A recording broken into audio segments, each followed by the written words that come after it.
कुछ individual person, अभी आज के टाइम तो इंडिविजुअल इतने ज़्यादा अपना अपना क्रिप्टो लॉन्च कर दे रहे हैं, हर गली में कोई ना कोई क्रिप्टो लॉन्चर बैठा हुआ है, लॉन्च कर देता है रॉकेट की तरह।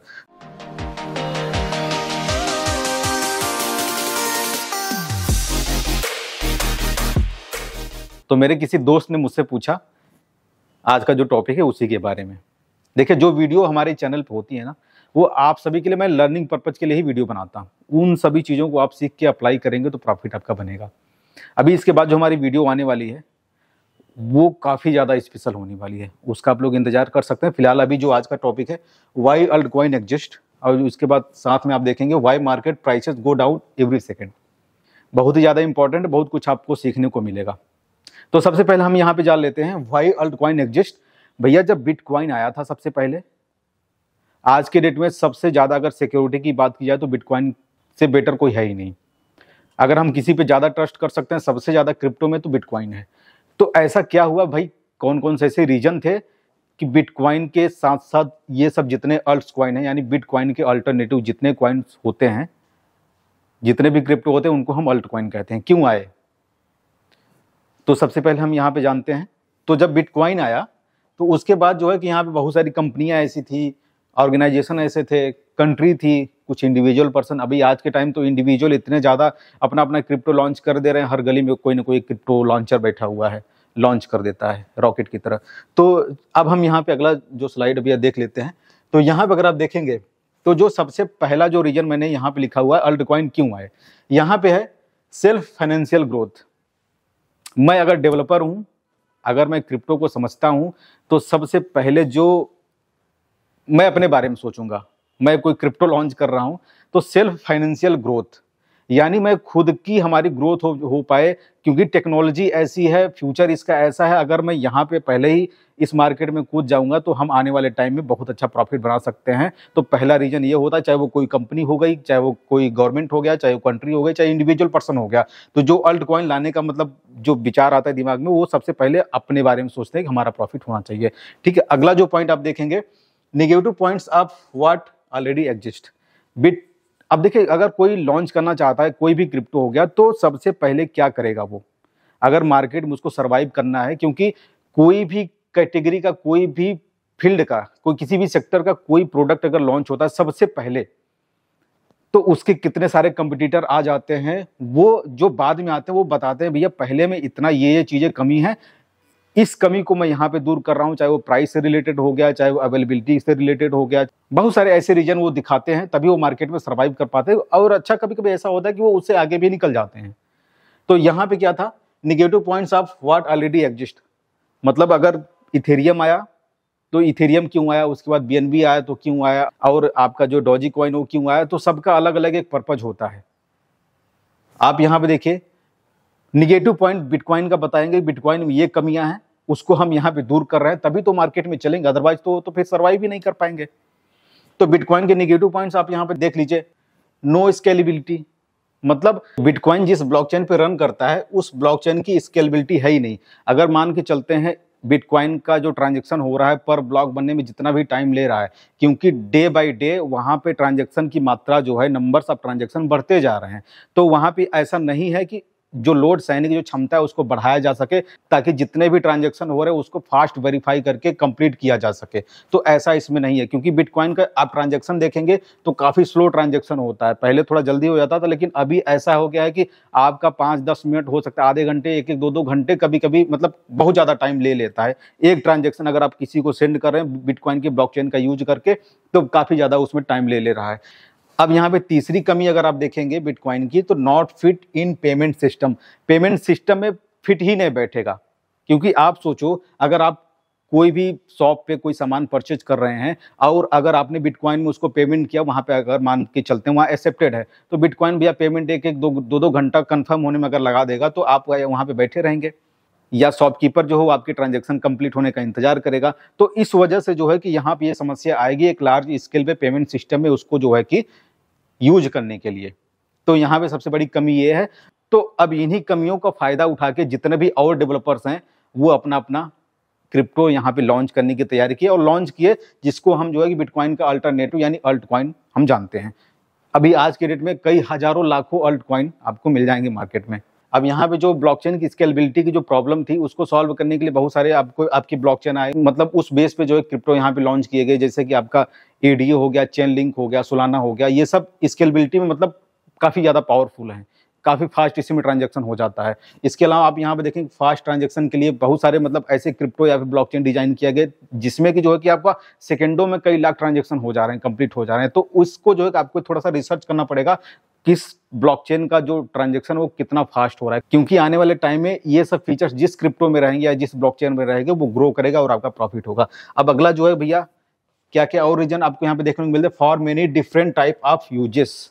इसमें आपको जो है कि देखिए मार्केट में जितने भी क्रिप्टो आपको मिलेंगे वो किसी न किसी सेक्टर को रिप्रेजेंट कर रहे होंगे या फिर किसी न किसी प्रॉब्लम को सॉल्व करने का ऐसा वो दिखावा कर रहे होंगे। जैसे कि अभी आप यहाँ पे देखेंगे तो कोई आपका जो है एमएलएम प्लान चला रहा है क्रिप्टो के नाम पे, उसमें जो है आपको कई सारे लेवल तक इनकम भी मिल सकते हैं। उसमें आपको टीम अपना लगाना है, लेफ्ट राइट जितना भी आपको टीम लगाना हो लगा सकते हैं।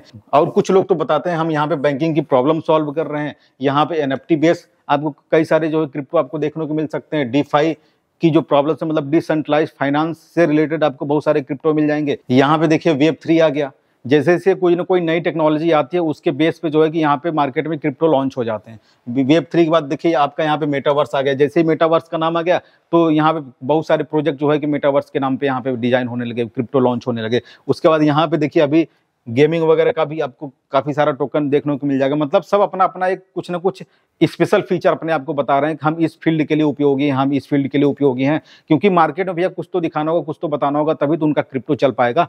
अब देखिए अभी यहाँ पे लेटेस्ट क्या चल रहा है भैया, एआई बेस, आर्टिफिशियल इंटेलिजेंस, इसके नाम पे जो है कि आपको बहुत सारे अभी मार्केट में धड़ाधड़ क्रिप्टो लॉन्च होते जा रहे हैं। अभी आप यहाँ पे देखिए वेरी लो प्राइसेस, लोगों ने क्या सोचा कि बिटकॉइन का भैया प्राइस जो है कई हजार, 10,000, 50,000 डॉलर प्राइस चल रहा है, हम क्या करते हैं कि बहुत सस्ते मतलब 0.00 10-15 जीरो के बाद 1 2 3 4 ऐसे टाइप की जो क्रिप्टो लॉन्च करते हैं जिसमें यूजर्स को जो है कि 1 रुपए में 10,000 करोड़ कॉइन मिल जाएगा। यूजर मजे में आ जाएगा, भैया वाह क्या बात है।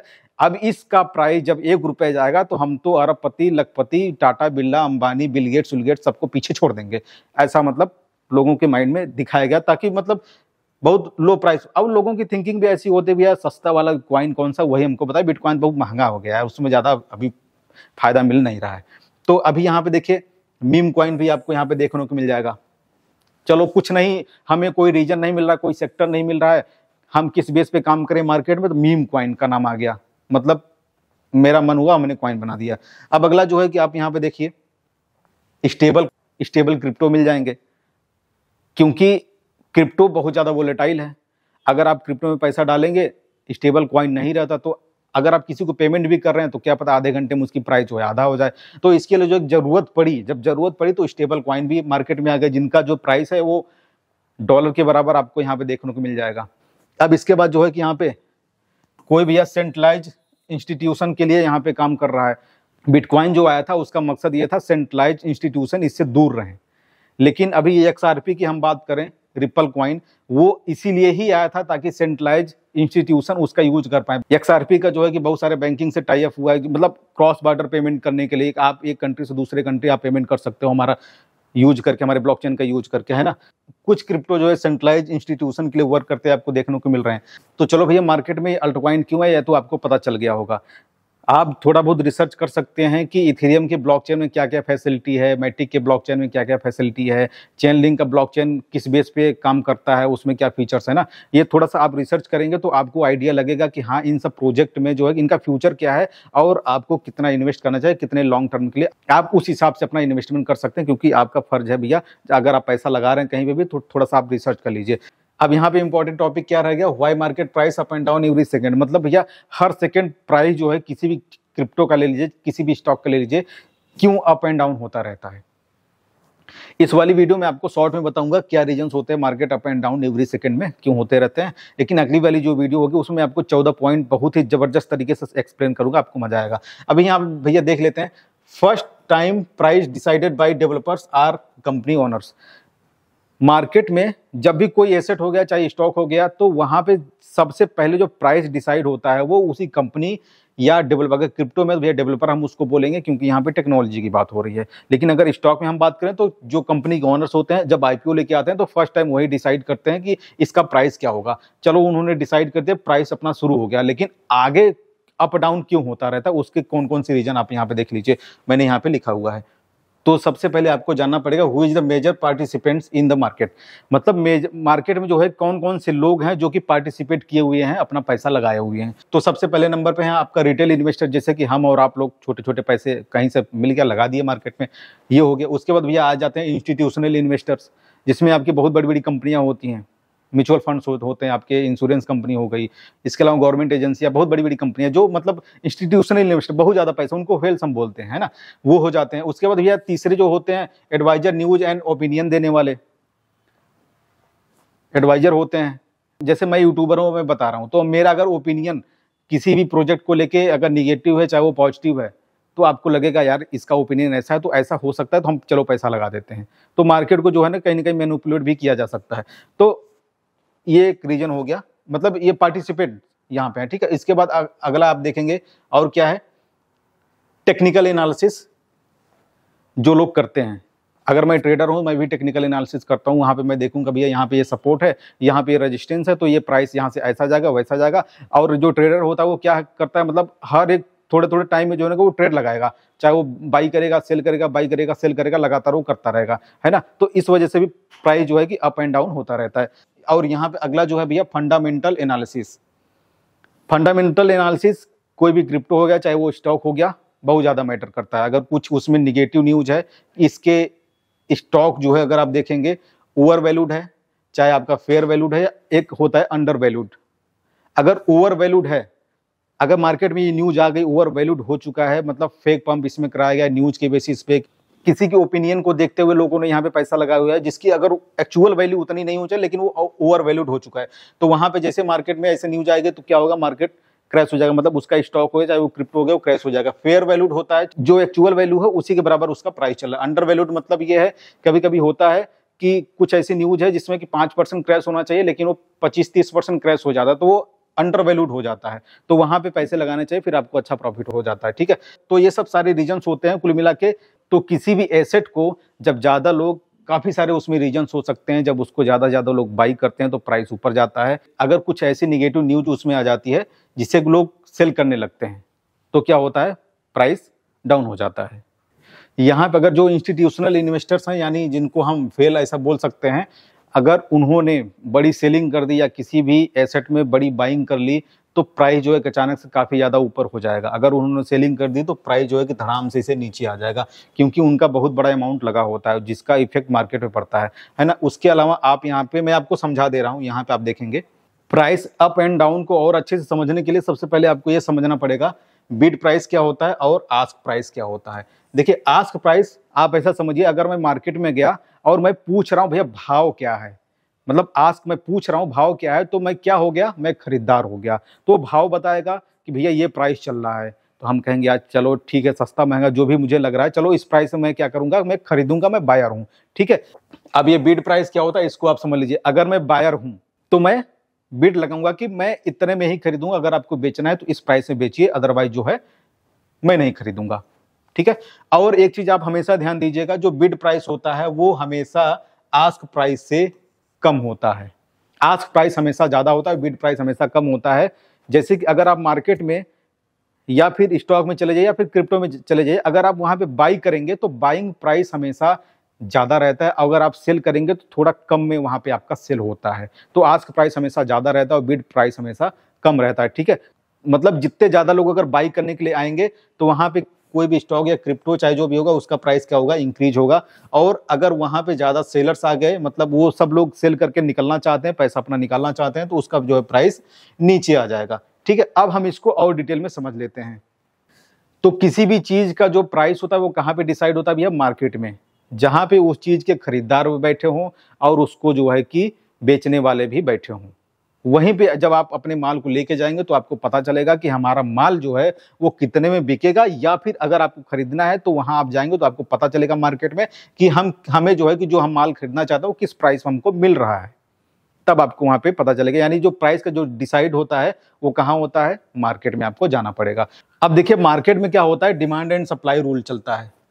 ज्यादा डिमांड का मतलब ये है कि ज्यादा खरीदार हैं तो प्राइस ऊपर जाएगा, ज्यादा सप्लाई है तो आप उसको ऐसा समझ सकते हैं मतलब ज्यादा बेचने वाले हैं और प्राइस जो है कि नीचे जाएगा। सप्लाई अगर ज्यादा है तो प्राइस नीचे जाएगा, ग्रो नहीं हो पाएगा। अगर डिमांड ज्यादा है तो प्राइस ऊपर जाएगा। बराबर है आपको। अब यहाँ पे मैं आपको एक एग्जांपल से समझाता हूँ। अगर आप किसान हैं तो अपना आलू लेके जाएंगे मंडी में, सारे किसान मंडी में लेके जाएंगे आलू बेचने के लिए। लेकिन अगर पूरे कंट्री में कोई ऐसी न्यूज है कि इस साल जो है कि पैदावार बहुत ही कम हुआ है, इस साल जो है कि बहुत महंगाई बढ़ सकती है, तो सारे किसान क्या सोचेंगे, भैया प्राइस यार बढ़ेगा, दिक्कत समस्या भी आने वाले टाइम होने वाली है, तो हम क्या करेंगे, अपना अपना आलू सारा आलू लेके अभी मंडी में हम बेचने नहीं जाएंगे, हम इंतजार करेंगे तो 2-4 महीने बाद उसको बेचेंगे जब प्राइस बढ़ जाएगा। अब क्या होगा, सारे किसान मंडी में आलू सप्लाई मतलब बेचे ही नहीं, तो भैया आलू तो सबको चाहिए, खाना ही खाना है, तो क्या करेंगे, वहां पे डिमांड ज्यादा क्रिएट होगी लेकिन सप्लाई वहां पे है ही नहीं, सप्लाई कम है, डिमांड यहाँ पे ज्यादा हो रही, तो क्या होगा, प्राइस अपने आप बढ़ने लगेगा। तो इसी के उल्टा अगर सारे लोग जितने भी मतलब किसान हैं सब लोग अगर अपने अपना माल मंडी में लेके जाएंगे, मतलब किसानों के पास बहुत ज्यादा पैदा हो गया है और ऐसी कोई समस्या आने वाले फ्यूचर में नहीं दिख रही है, तो क्या करेंगे किसान, सप्लाई ज्यादा है उनको बेचना है तो सस्ते में बेच के आएंगे, तो वहां पे जो खरीदने वाले हैं जो मंडी में, वो क्या करेंगे, भैया हमको इतने में देना है तो दीजिए, नहीं तो अपना घर लेके जाइए, क्योंकि ऑलरेडी इतनी ज्यादा सप्लाई है, आप नहीं दोगे तो वो वाला और सस्ते में देने को हमको तैयार है। तो वहां पे क्या होगा भैया, डिमांड घट गई तो प्राइस भी जो है घट गया, इस वजह से जो है कि प्राइस अप डाउन होता रहता है। अब इसको हम और डिटेल में समझते हैं। यहाँ पे आप देखिए, जब आप मार्केट में आते हैं ट्रेडिंग में, तो वहां पे मैनुअली नहीं, वो ऑटोमेटिक वहां पे फास्ट ऑर्डर प्लेस्ड होता है और वहां पे बुकिंग होती जाती है। जैसे आप बाई लगाएंगे तो आपका फट से एग्जीक्यूट हो जाएगा, जो मार्केट प्राइस तुरंत चल रहा होगा उसमें एग्जीक्यूट हो जाएगा, सेल लगाएंगे तुरंत आपका हो जाएगा। ठीक है, अब मैं आपको एग्जांपल समझाता हूं। जैसे कि आप जब भी अगर क्रिप्टो बाई कर रहे हैं, तो क्रिप्टो के एग्जाम्पल मैं आपको समझा रहा हूं, तो वहां पे पेयर होता है, जैसे आपका BTC USDT का पेयर होता है। ठीक है, यानी आपके पास USDT होना चाहिए BTC को खरीदने के लिए। ठीक है, तो अब यहां पे क्या होगा, मान के चलते हैं बिटकॉइन का जो प्राइस है, अभी उसको छोड़ दीजिए, होता क्या, मार्केट में जो अवेलेबिलिटी होती है इसको आप एक पूल मान सकते हैं, या फिर इसको जो है आप एक मार्केट भी मान सकते हैं। मार्केट में यहाँ पे कितना माल अवेलेबल है खरीदने और बेचने के लिए, मान के चलते हैं इस पूल में 1000 BTC है और 1000 USDT पड़ा हुआ है। ठीक है, तो इसका प्राइस क्या होगा, ये BTC है, ये USDT है आपका, तो यहां पे जो प्राइस होगा भैया, 1 USDT बराबर 1 BTC बराबर है, क्योंकि यहां पे दोनों की क्वांटिटी जो है वो सेम है। अगर मान के चलते हैं सारे लोगों के पास, क्योंकि यहां पे जितने भी यूजर्स हैं, चाहे वो आपका रिटेल इन्वेस्टर हो गए, चाहे आपके इंस्टीट्यूशनल इन्वेस्टर हो गए, सब लोग यहाँ पे बैठे हैं और सबके पास जो है कि अपना अपना बिटकॉइन लेके यहाँ पे बैठे हुए हैं। आपको क्लियर है, बिटकॉइन लेके बैठे हैं। बहुत सारे लोग ऐसे भी हैं जो कि डॉलर लेके बैठे, मतलब USDT अपना अपना लेके यहाँ पे बैठे हुए हैं। अब क्या होगा, अगर ये डॉलर वाले, इनको अगर बिटकॉइन खरीदना है तो क्या करेंगे, मार्केट में जाएंगे और अपना जो डॉलर है मार्केट में देंगे और वहां से बिटकॉइन लेंगे। अब मान के चलते हैं इन्होंने जो है कि यहाँ पे $500 और दे दिया, यानी पहले 1000 था, यहाँ पे 500 और हो गया। और प्राइस क्या चल रहा था भैया, जब यहाँ पे 1000 दोनों थे तो प्राइस 1 USDT बराबर 1 BTC था, तो यहाँ पे $500 और ऐड हो गए, तो अब यहाँ पे टोटल कितने हो गए हैं, 1500 हो गए। और यहां से कितने निकल गए, जब उसने जब खरीदा था तो 1 USDT बराबर 1 BTC था, तो यहां से जो है आपके 500 निकल गए, यानी 500 दिया तो 500 BTC यहां से निकल गए। तो अब जो प्राइस होगा, कितना प्राइस होगा, आप यहां पे देखिए, अब 500 BTC है और यहां पे $1500 हो गया है। यानी जब इसने यहां पे बाई किया, डॉलर इसमें गया तो यहां पे डॉलर की मात्रा बढ़ गई और यहां पे BTC कम हो गया। तो अब प्राइस क्या होगा, 1 BTC बराबर 3 USDT बराबर है आपको 3 यूएसडी आपका प्राइस हो गया, यानी प्राइस बढ़ गया। अगर किसी ने खरीदा तो प्राइस बढ़ गया। लेकिन और भी यहाँ पे ऐसे होल्डर हैं जिनके पास यहाँ पे बिटकॉइन पड़ा हुआ है पहले से, है ना, तो वो क्या करेंगे, अब देखेंगे भैया प्राइस एक बिटकॉइन बराबर 3 यूएसडी हो गया, यानी प्राइस बढ़ गया है, चलो इसको अब सेल कर दिया जाए। तो ये सारे लोग जितने भी यहाँ पे सेल करने आएंगे, अब मान के चलते हैं इनके पास जो है 100 बीटीसी है, ठीक है, 100 बीटीसी हो गया। अब क्या करेंगे, ये यहाँ पे जब डाल देंगे, अब यहाँ पे पहले 500 था, अब यहाँ पे हो जाएगा भैया 600 बीटीसी हो गया। और डॉलर यहाँ से कितना निकलेगा, एक बीटीसी बराबर 3 यूएसडी था, 100 इसमें डाले तो यहाँ से $300 निकल जाएगा, यानी अब 1500 की जगह यहाँ पे बचेगा कितना, 1200 डॉलर बचेगा, ये ऐसा मान लीजिए डॉलर, ठीक है। अब प्राइस यहाँ पे कम हो गया, क्योंकि जब यहाँ पे लोग सेल कर देंगे तो प्राइस हो गया कम।